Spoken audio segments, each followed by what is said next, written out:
পশ্চিমবঙ্গ রাজ্য বিধানসভা নির্বাচনের অন্যতম কেন্দ্র ভবানীপুর। বুধবার বেলা 11টা নাগাদ ভবানীপুর কেন্দ্রে তৃণমূল কংগ্রেসের প্রার্থী মমতা বন্দ্যোপাধ্যায় আলিপুর সার্ভে বিল্ডিংয়ে নমিনেশন ফাইল জমা করলেন।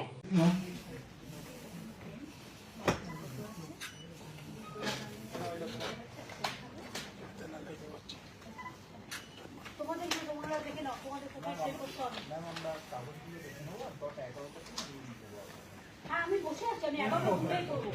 আমি 3 মিনিট আগে এসেছি। আপনি অবজারভার? হ্যাঁ ম্যাডাম। কোথা থেকে এসেছেন? ত্রিপুরা থেকে। ত্রিপুরা কোথা থেকে?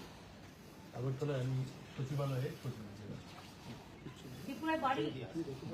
ত্রিপুরা কোনখানে? ত্রিপুরা আমি সব চিনি, বলুন না। বনমালীপুর কনস্টিটিউয়েন্সি। বনমালীপুর। ত্রিপুরা সব ঠিক আছে? মোটামুটি। কৈলাস শহর ওদিকটা ঠিক আছে? আমি ওখানকার ডিএম ছিলাম, মোটামুটি ভালো। আচ্ছা, ওখানে একটা বিরোধী ছিল, কি মরে গেছে? হ্যাঁ না, বেঁচে আছে। আশুটা মনে হয় মারা গেছে। আশু দাস।